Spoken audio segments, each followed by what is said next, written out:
Good day, first of the month, February. Groundhog's Day, I think, is tomorrow. And the shakedown has concluded with quite a bit of information, quite a bit of things here and there. Big shout out to Self Made popping in. And we do have some things to go over. So we're going to talk about some of my views and what I think as far as expectations from these teams and our drivers from the shakedown going into testing not too long from now, actually.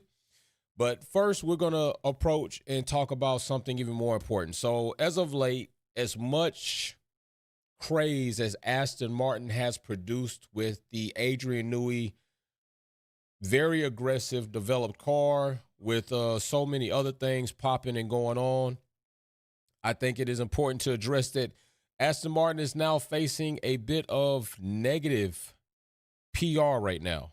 And what I want to do is make sure that this shit doesn't go under the radar as far as how important and or egregious this could be. Okay? It is nothing light. It's nothing light for your name to come up in the Epstein files, but I also want to keep it fair to say that I myself and likely you have had either family members or friends that haven't necessarily done the best things in life. And at some point in time, you can be guilty by association, but then you also have to make the decision about the company you keep. All right? The company you keep can likely be how you are viewed amongst your peers, the public, and organizations. And you have a responsibility to own that. You have a responsibility to shape that. You have the responsibility to disassociate yourself from that. So first thing I'm going to do, if you've been stuck under a rock, to just bring some of this shit home. What's up, Incredible Facts Quest? What's up, Darth? To the degree of how this is not even the worst. This is not even the worst. What I'm going to show you is not even the worst that you can see in regards to what has transpired amongst this disgusting, vile, deplorable, pervert, pedophilia type organization, okay? Epstein and everybody else included in it. So right here, online complaints reported she was a victim and witness to a sex trafficking ring at the Trump golf course in Rancho Palos Verdes, California between 95 and 96. The complainant reported Ghislaine Maxwell as the madame and broker for sex parties, clients of whom included Epstein, Robin, and Donald Trump. Complainant reported participating in orgies and that some girls went missing, rumored to have been murdered and buried at the facility. Complainant reported being threatened by Trump's then head of security that if she ever talked of what went on there or who she saw, he would end up as fertilizer for the black nine holes like the other cunts. This is just one of many statements. This is just one of many quotes that are said by individuals to have happened there.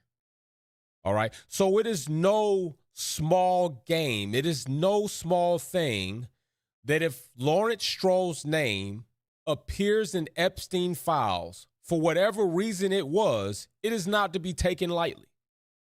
At some point in time, I don't care what you say, you have enough money, you have enough connections, you rub elbows and bump shoulders with enough people to know goddamn well who you are hanging around with, who you are keeping for company, and damn well what they might be doing out here.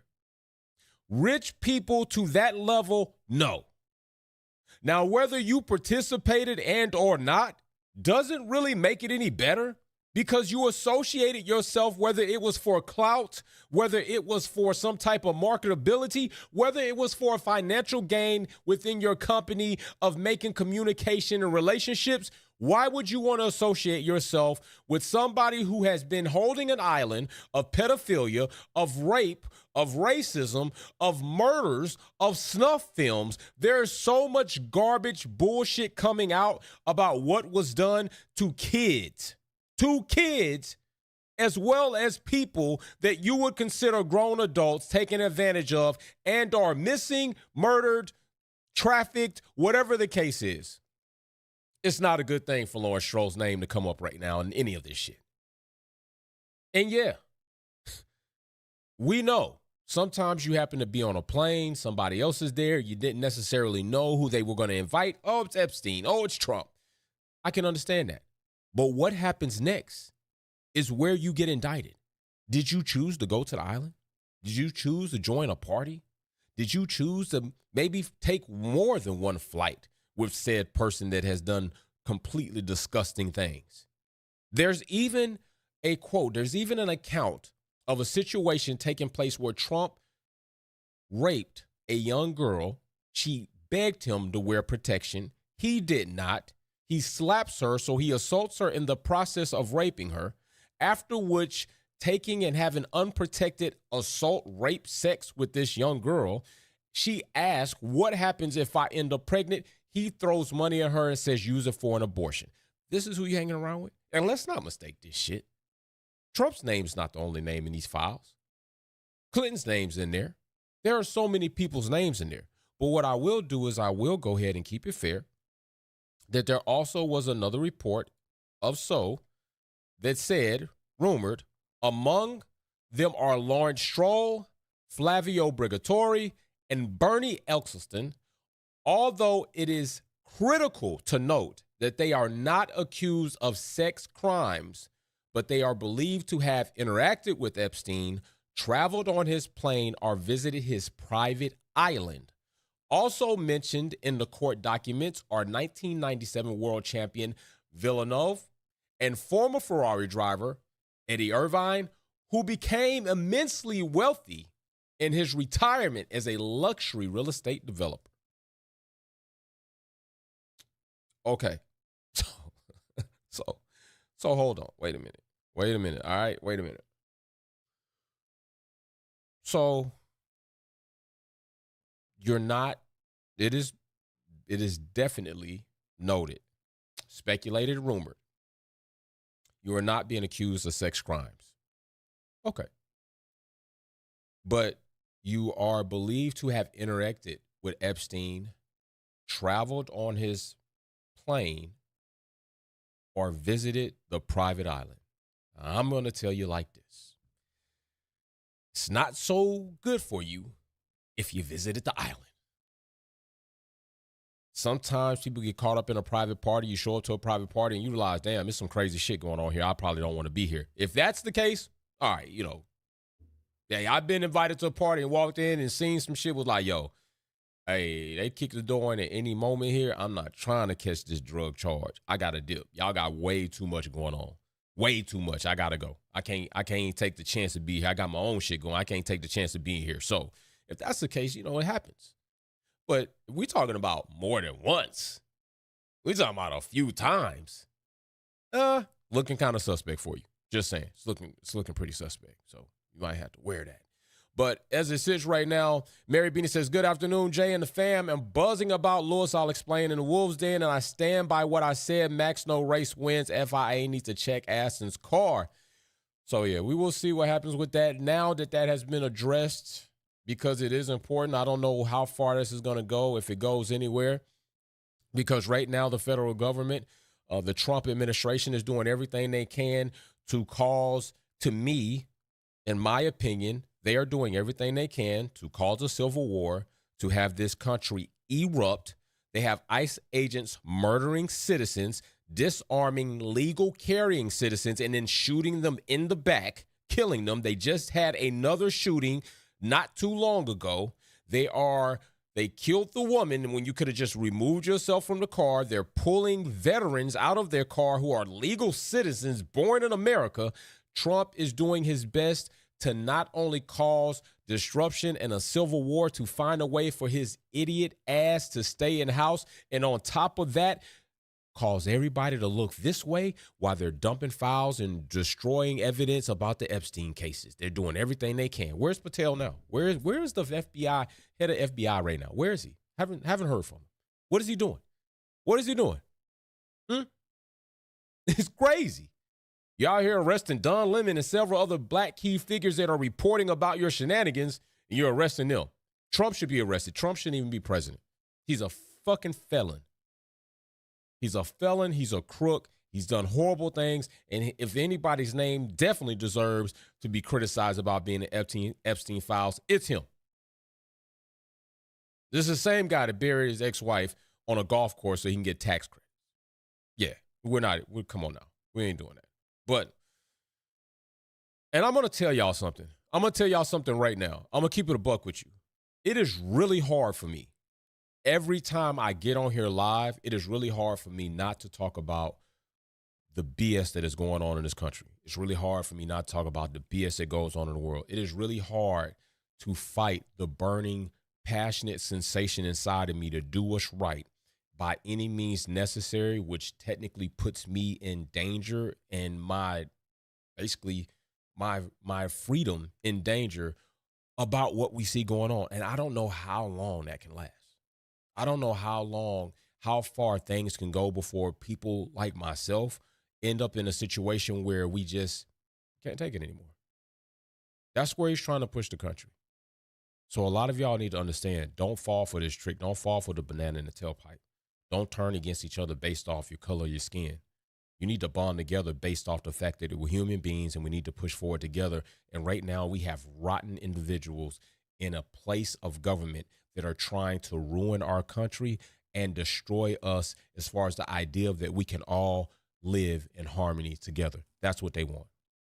And it's all for the sole benefit of greed and money and power. Temporary power on top of that. So, yeah. Let's talk about the shakedown. How about it? Ferrari on the shakedown, feeling very, very good right now.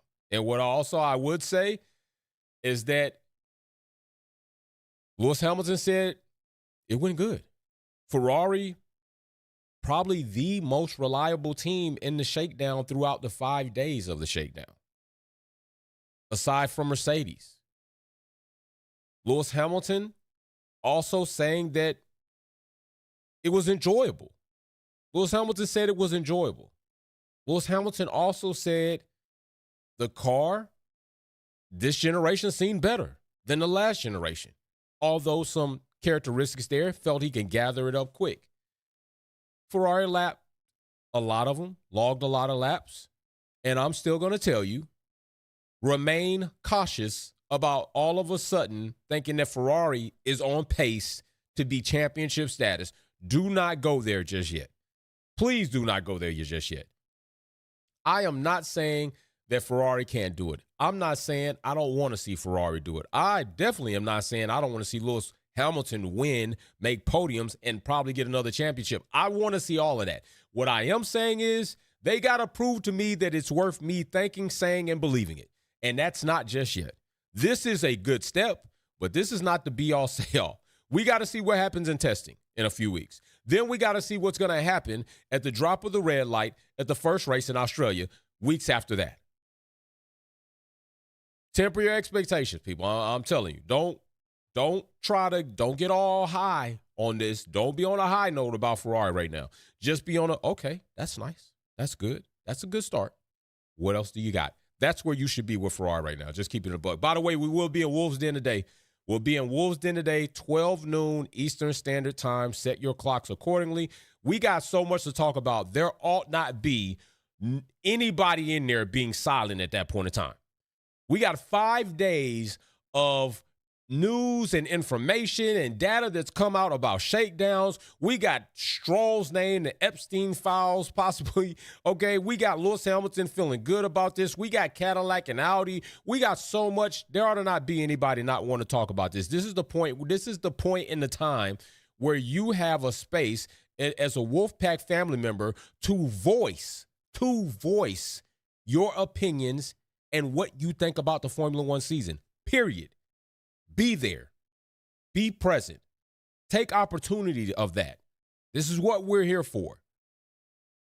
Big shout out. We got a super chat pulled up. Gary up in the house. Gary says, well, this definitely won't be talked about in the next season of DTS. Keep shining a light on this JA. Big shout out to you. Know it, man. They're gonna totally ignore that. They dropping that all day long. Some channels ain't gonna even talk about it. Some channels ain't gonna even go into it to a certain degree because they so damn scared to say something that might not help them get a paddock pass later on in their life. Some channels not gonna even address it to a certain point. Trust that. Trust that. You got a bunch of pussies out here making content that are scared to speak their mind, say what they feel, make a mistake, make a missaid, and because they feel like, you know what, I might not get an opportunity to go because if I say this and I don't say that, they might look at me as, aggressive. Yeah, trust me, it's a bunch of pussies making contents these days. Believe that. Believe me. I know. Personally, I know. Scared of everything. Scared to say something. Sometimes I don't even drop videos because they scared of what's going to happen. I feel me. I know. Trust me. I understand though. I get it. I do get it. It takes a little bit of, it takes some bronze, takes some steel, it takes a heart to stick your chest out. And every now and then you might get it punched in and then poke it back out. Some of them ain't got that heart like that. So, but in regards to Ferrari, cool. This is a good start. It is. Now, I will say that, hey, welcome to Formula One for sure, because it would seem that Audi definitely had some issues. And it's okay to have issues here. This is all part of the shakedown. All part of trying to figure out what's going on with the cars. What problems do you have? Can you work them out?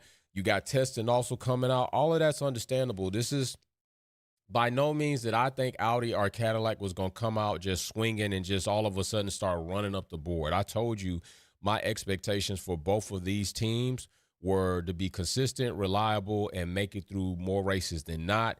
And also, if they can find themselves not at the back of the standings by the end of the season, to me, that is a very good step forward. That is what I said about both of these teams. And I'm not changing that right now with two new teams coming into Formula One, although Audi has had some kind of, they've had connection because they're taking over Kick Sauber, so they've had key personnel in place. They've already been able to have a bit of influence on the team, so they're not fresh off. Cadillac pretty much is fresh off. They're fresh off into this. So I'm not expecting them to just start winning Cadillac championships in Formula One in the next 3 years even.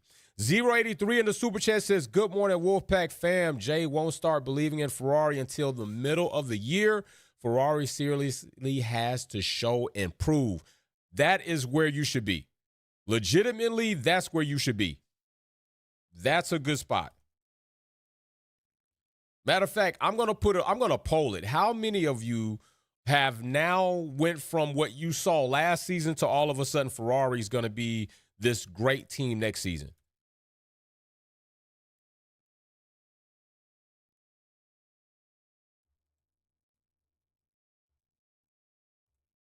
I got to see. We're going to poll it. Yes or no?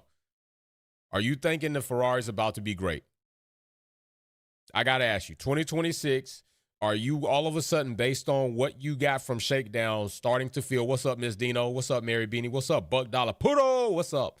Are you all of a sudden now, based off the Shakedown and Lewis Hamilton definitely having the best time closing the Shakedown, which was another good penny in the bucket. It was another good penny in the bucket. But come on, we all know a lot of these teams are not pressing yet. Weather wasn't necessarily the best there. So I'm just kind of trying to see where you are. 64% are saying, yes, this is crazy. This is not crazy. This is wild. This is wild. But it is his opinion, and I'm not rocking that Ferrari's about to be great yet. If they're great, I like it. I want them to be great, but they gotta prove some things, man. I think 60% is a bit.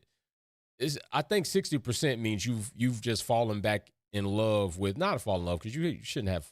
If you loved Ferrari before, not necessarily this is a reason to fall in love with them, but I just think that you might be a little bit naive about the possibilities of Ferrari just being this monster coming up. Now, listen to me. I'm saying this now so nobody come back say, hey, Jay, you said no. That's not what I said. I want Ferrari to be great. I want Lewis to get his eighth. I'm staying and sticking behind Lewis in support where some other people and content creators have started wavering the fence and started talking bad about Lewis and going on the He's Washed campaign and putting on Max Verstappen hats and trying to message Red Bull about I'm ready to work for you now. I'm not that guy. I'm not that guy, but I am somebody that I need you to show me what you're really about, because right now you've been messing up. I am that guy. I'm with you. Hey, I'm encouraging you, but you got to show me that it's willing to put money in, because right now they kind of messing up. So we'll just stick with that. But Audi definitely had their situations, and it didn't go unnecessarily well for them out of the gate. And they're not the only team. I think there were only two teams that could legitimately put their flag in. We probably had the best shakedown, had the most laps, and also had the least amount of problems that would cause us any downtime. And I want to say there's probably another team, but I'm going to say right off the back, Ferrari and Mercedes, okay? Because several other teams did have issues. We know Audi had issues. We know Cadillac had issues. We know the Racing Bulls had issues. McLaren even had issues showing up late to the party. Aston Martin showed up a bit late, maybe not fully prepared already when they thought they were going to be. Who else? Alpine. So I just think there's a lot of things there that need to be considered going into this next phase of testing, which is actually testing. And before you start just going on the hype train that Ferrari is about to be great, some of you all are split. All right, I'm going to end the poll there. 56% say yes, and 44%, which is a good Lewis Hamilton number, say no. So 44. Number 44 says no. That carries some weight. 44%. That's Lewis Hamilton's number. 44 say no. And I think that's where you should be, honestly.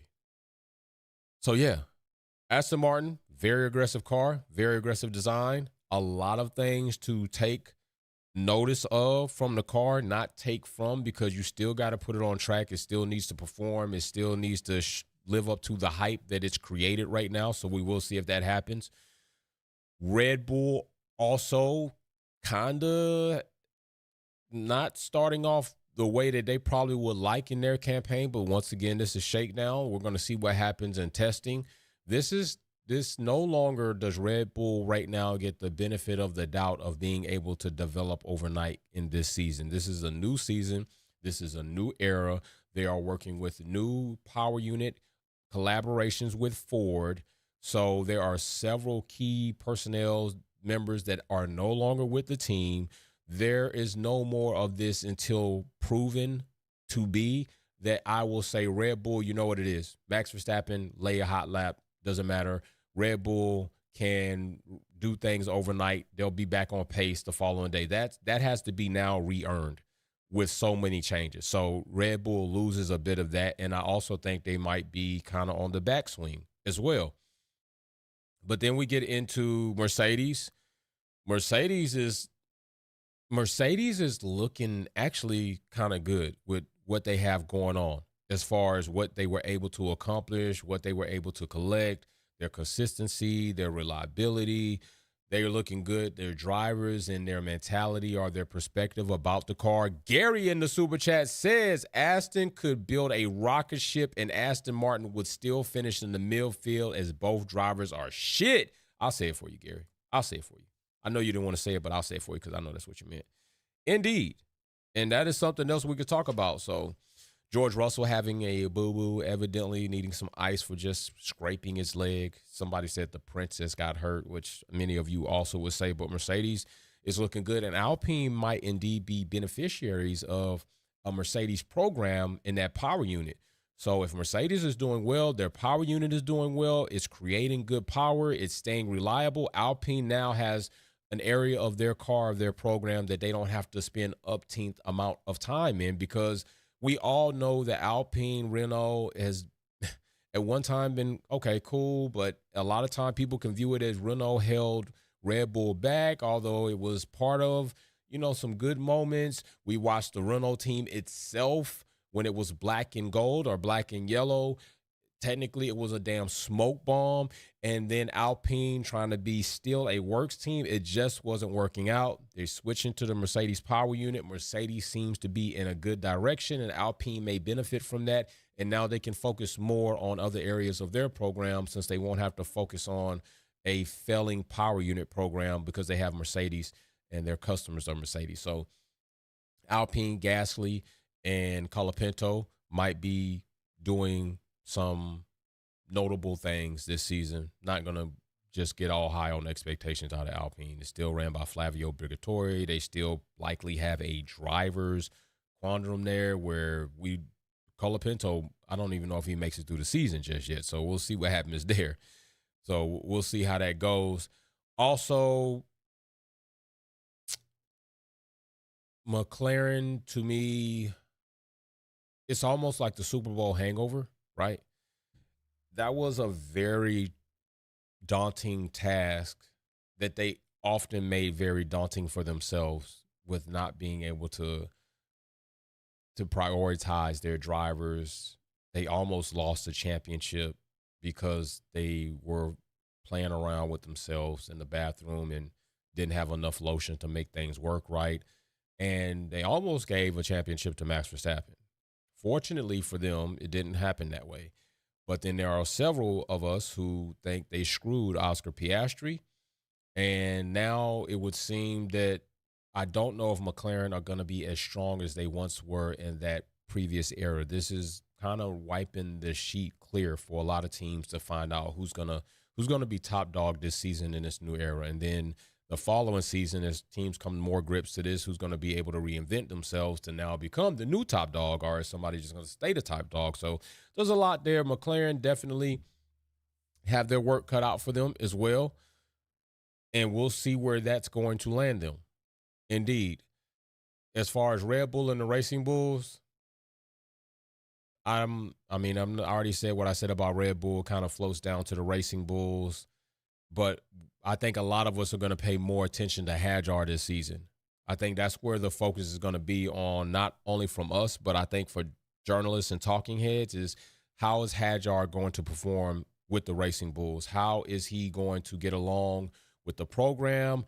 How is he going to dispel the rumors, or not even rumors right now? I think we have enough data to kind of say, I know we coin it as the cursed second seat, but there's enough data, evidence, and drivers who have come through there and fell through that trap door that is a legitimate thing to be concerned about the number 2 driver in the other side of the garage across from Max Verstappen, because this team has failed to develop a car that would be suitable for 2 different drivers with different driving styles and find a medium there.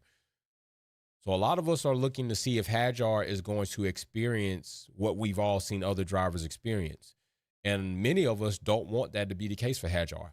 I don't want that to be the case for Hadjar. I like Hadjar. I really want to see him excel. I really want to see him do well. I'm going to keep it a buck with you. I would prefer this season be in such a swing of the number 2 driver can compete and constantly or consistently beat out Max Verstappen, who is seen as the number 1 driver, no longer wearing the number 1 on the car. And then Max Verstappen feel as if I got to leave because I don't feel like this is the team for me anymore, and Hadjar takes over. I would prefer see that. I don't give a damn how anybody feels about it. I would prefer see that, honestly. If it means Hadjar being successful and that's the outcome, I'm cool with it. Cool seeing Max Verstappen walk out of the door and Hadjar come out and be the number 1 driver at Red Bull, because then that tells me that the team finally woke up and said, you know what, we can't keep developing cars that are not instrumental in other drivers' hands just because we want to make a car for Max Verstappen. That's not the way we're going to win Constructors Championships. Okay? It's not going to be very feasible to make that keep happening. It's It's not legitimate for us to keep thinking that that is the course and the road that we should keep traveling. So yeah, I'd be cool with that. No harm, no foul, no criticism on that. Make it happen if you can. Make it happen for sure. Also, Haas. I know I say Haas is Haas, but I'm gonna tell you this: Haas is looking solid. They're getting more continuity and connection and involvement, I'll say, with their Toyota partnership.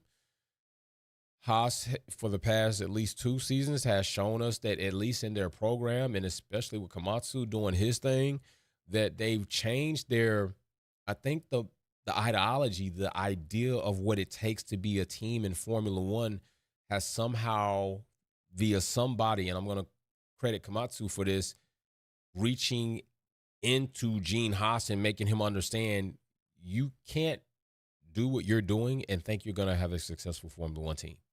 What you're doing is not going to get you there. What you're doing is really making you look like a shit show. All right. So we need to change these things. And it looks like it's working. Looks like it's working. We got to keep it real.